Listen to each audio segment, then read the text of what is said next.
Have you ever wondered what would happen if the Avatar, the one soul born to bring balance to the world, was raised by the man who wanted to burn it down?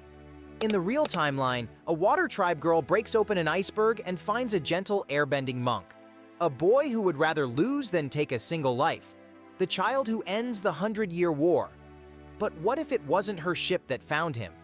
What if it was a Fire Nation patrol and they didn't free a hero? They handed a frozen, defenseless 12-year-old to Fire Lord Ozai. And Ozai looked at the one being in all creation who could stop him, and smiled. Because he didn't see an enemy, he saw a weapon. This is the story of how the Avatar, the symbol of balance itself, was raised to become the deadliest tyrant the world had ever known, and what it cost to undo it. The year is 99 AG. For 100 years, the Fire Nation has hunted a ghost, the Avatar who never came to stop them. They had stopped looking. So when a southern patrol cracks open a glowing iceberg drifting in the ice fields, the soldiers don't understand what they're seeing. A boy, arrow tattoos, eyes still burning with white light, frozen mid-breath, exactly as he was the day he ran, 12 years old and a century out of time. They don't kill him. They're not sure they can. So they bring him home, in chains, to the throne room of Fire Lord Ozai. His generals beg him to end it. This is the Avatar. This is the one thing Sozin's war could never erase. Burn him now, while he's helpless. Ozai refuses. Because Ozai sees something his grandfather never did. Sozin spent his life trying to destroy the Avatar. But the Avatar is the only force in the world that can stand against a Fire Lord. And a weapon like that, in the wrong hands, doesn't end your reign. It makes it eternal. Sozin tried to kill the Avatar, Ozai says. I am going to raise one. And here is the genius of it. This boy woke up alone. No friends, no teacher, no memory of the modern world. He doesn't know what he is. And a weapon that doesn't know it's the Avatar can never choose to be one. But Aang isn't a blank slate. He remembers 12 years of air temples, of laughing children, of a kind old monk named Gyatso who raised him. Those memories are still in there. So Ozai doesn't erase them. He poisons them. Night after night, he rewrites the boy's past. Those gentle monks in your head? They were weak. The world you came from was savage and lawless, and it slaughtered them all. The Fire Nation found you in the wreckage. The Fire Nation took you in, I took you in. The genocide, the real one, where Fire Nation soldiers butchered every Air Nomad to murder this very child, turned inside out and laid at the feet of the dead. Aang believes it. He's 12, and he has no one else. The truth doesn't die. It just goes quiet, buried under a lie, waiting. You can't build a weapon out of a child overnight. It takes years. And the most chilling part of this timeline is how methodically Ozai does it. The first thing he kills is the boy's softness. Air Nomads are raised on one principle above all others. All life is sacred. Aang flinches from violence the way you'd flinch from fire, so Ozai makes the flinching cost him. Hesitate, and you're punished. Strike without mercy, and you're rewarded. Over and over, until the boy stops feeling the recoil at all. Ozai doesn't teach Aang to enjoy cruelty. He teaches him to feel nothing, because a numb weapon is a controllable one. The emptiness is the leash, then comes the fire. In the real timeline, Aang learns from dragons that firebending is life, energy, warmth, the breath of the sun. But Ozai's Fire Nation forgot that truth generations ago. They twisted firebending into something fueled by rage and the will to dominate. So that's what Aang is taught, not fire as life. Fire as a tool of destruction, summoned cold and aimed like a blade. He becomes extraordinary at it, and every flame he throws is a little further from what he was meant to be. Remember that. The kind of fire he's learning is the wrong kind. It will matter at the end. And every night, the lie gets reinforced. By the time Aang is a teenager, he doesn't just obey the Fire Lord, he's grateful to him. The man who burns the world has become the only family a lonely boy has ever known. Then Ozai points him at that world. The first time the Fire Nation unleashes their avatar on the Earth Kingdom, it isn't a battle, it's a demonstration. A fortified stronghold whose walls held for decades, and Aang takes it apart in minutes. Earthbenders who've trained their whole lives are thrown like leaves. Fire pours from a boy who doesn't even raise his voice. In the real timeline, this same child refused to take a single life and agonized over every fight. Here, he levels a city and feels nothing. He doesn't gloat. He doesn't rage. He just walks through the ash, eyes flat, and waits for the next order. That's the horror of it. The most powerful being in the world, completely hollow. But completely isn't quite true, because no matter how deep Ozai buries it, the boy underneath won't fully die. It shows up in small ways. A half-second hesitation before a killing blow that Aang can't explain. A revulsion he swallows down. And in the quiet after, alone, a hollow ache he has no name for. Like grieving someone he can't remember. Ozai sees the cracks and conditions them out, again and again. But they always come back. And then there are the dreams. Aang keeps dreaming of a man he's never met. An old man with a long white beard and a topknot standing beside a red dragon. At first it's just a face. Then the man is speaking, though Aang can never catch the words. Then there's a temple in the dream, high in the mountains, full of laughing children in orange robes. A place that feels impossibly like home. Aang wakes from these dreams shaking and doesn't know why. He never tells Ozai. He doesn't know it yet, but the man is Avatar Roku, his own past life. And the past lives have been trying to reach him this whole time. The tattoos do strange things too. When Aang's emotions spike, really spike, past the numbness, the arrows flicker with a faint white light just for an instant before he forces it down. He's never asked why he has them. He's afraid of the answer. Ozai notices the flicker, and to Ozai, that flicker is the whole point. Because Ozai doesn't actually want a soldier. He wants something bigger. Sozin's comet is returning, the same comet his grandfather used to wipe out the Air Nomads 100 years ago. When it arrives, every firebender becomes vastly more powerful. And Ozai intends to ride that power to a final solution, burn the entire Earth Kingdom to the ground, and crown himself Phoenix King, ruler of a world with nothing left to resist him. But Ozai doesn't want to do it with his own fire. He wants to do it with the Avatars. He wants the Avatar state. That glowing, world-ending power where every past Avatar's strength flows through one body. Comet amplified, channeled through Aang, it could scorch a continent in an afternoon. There's just one problem, and Ozai knows it. The Avatar state can't be ordered. It isn't a technique. It's a defense mechanism. It erupts on its own, triggered by an emotional break so violent it shatters everything holding it back. Grief, rage, terror past the breaking point. And that's the trap Ozai built and can't escape. The very thing he needs is the one thing his control can't produce. He's kept Aang numb for years precisely so the boy never breaks, because a numb avatar is a caged one. But a caged avatar state is also a locked one. To get his weapon's true power, Ozai has to do the one thing he's spent a decade preventing. He has to break the boy open, and he has no idea what will come out. The comet is weeks away when Ozai gives the order that ends him. There's one last pocket of resistance. A hidden sanctuary high in the mountains, the last place that still remembers the world as it was. An old air temple kept alive by a secret society of scholars and exiles who guard the true history the Fire Nation spent a century erasing.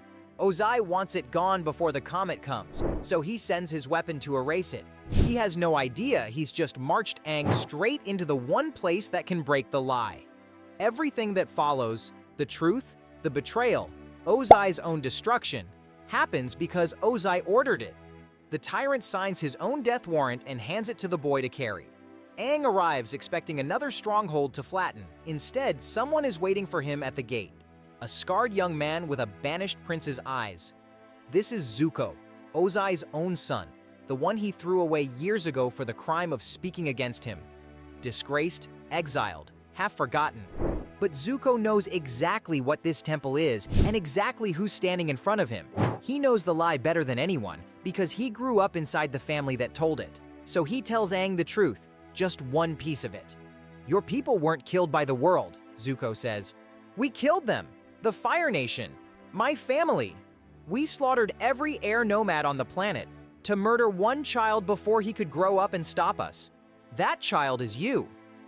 For a heartbeat, something flickers behind Aang's flat eyes. Then it's gone, buried under a decade of conditioning.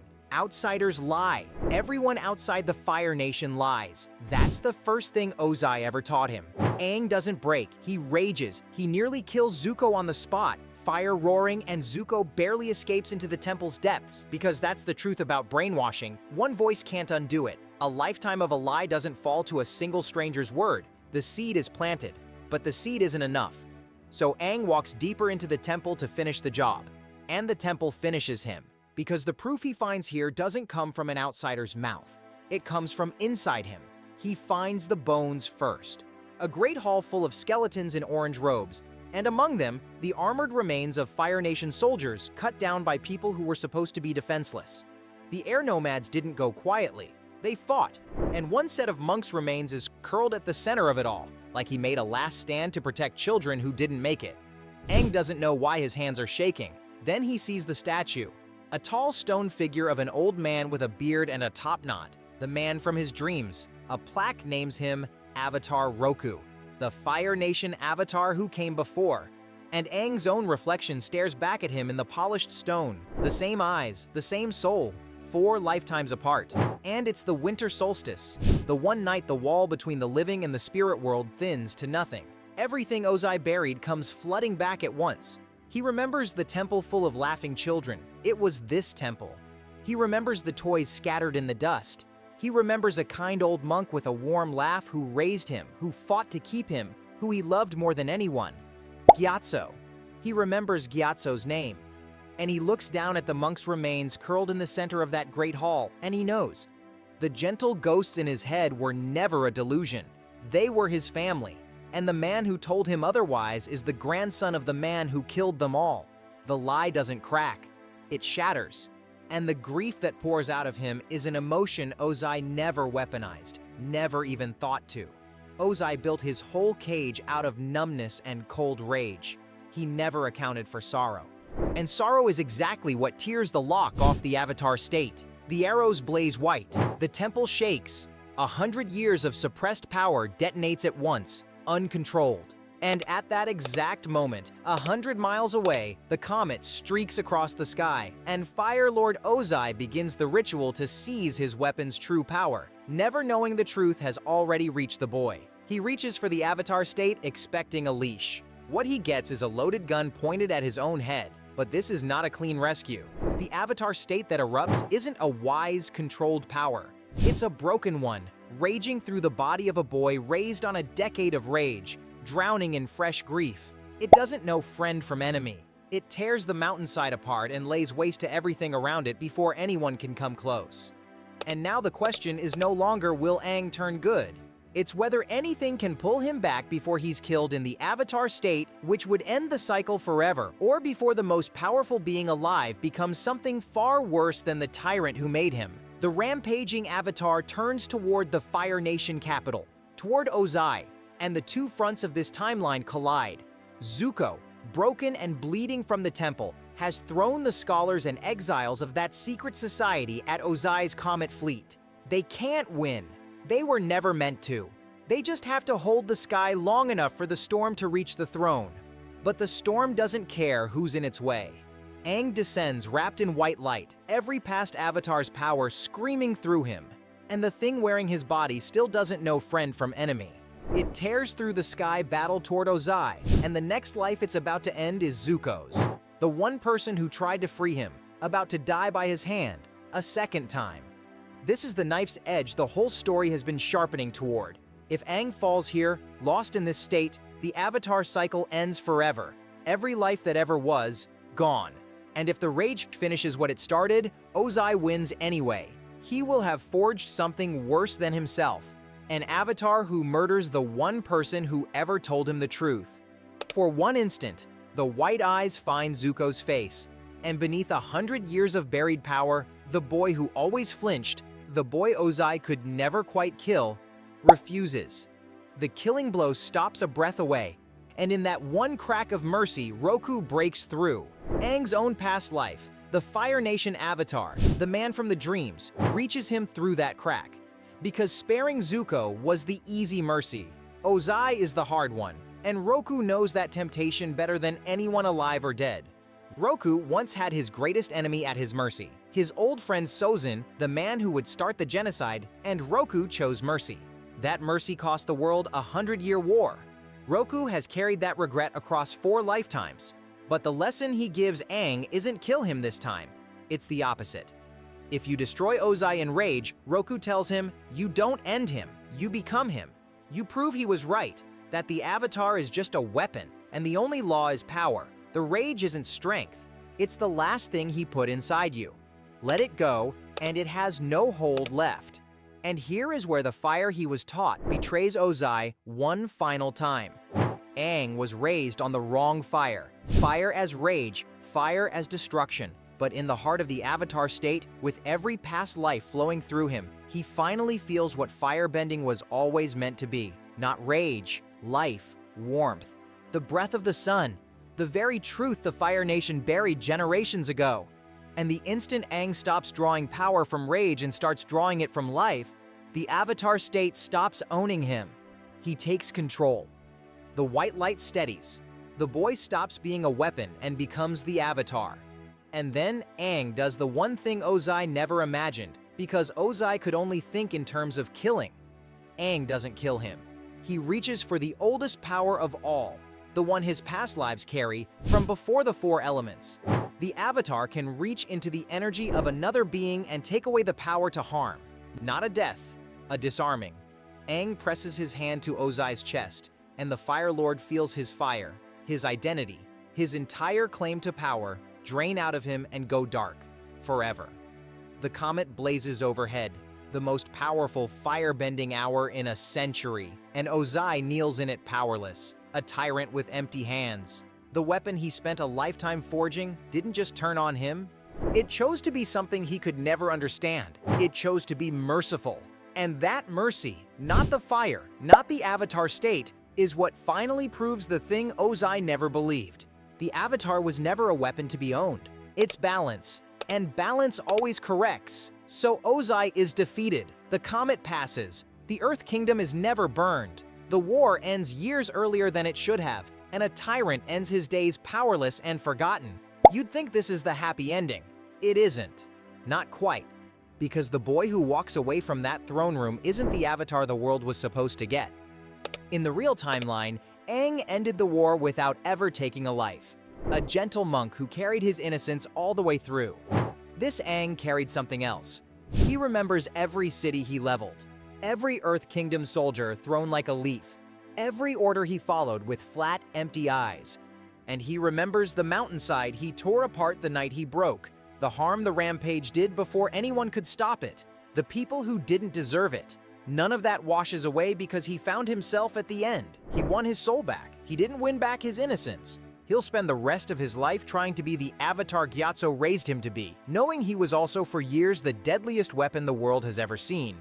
Both of those are true. Both of them are him. That's the price of this timeline. Ozai is beaten, but he's still got a decade. He still left his mark, burned into the one soul that was supposed to be untouchable. So, could Fire Lord Ozai have raised the Avatar into the perfect weapon? For a time, yes, he really could. He nearly burned down the world with the very force created to protect it. But the Avatar was never a weapon. It's balance. And balance always corrects, no matter how deep you bury it, no matter how long you own it, no matter who's holding the leash. The boy broke free. He always would have. It just cost far more than it should have to get there. So what do you think? Was the Avatar who broke free a hero? Or just a different kind of monster, one who happened to point his fire the right way at the end? Drop your answer in the comments. And here's the question that keeps me up at night. What if grief hadn't reached him in time? What if Ozai got the rage avatar he wanted, and the storm never turned? That's a video for another day. If you made it this far, you're a real one. Like, subscribe, and I'll see you in the next timeline.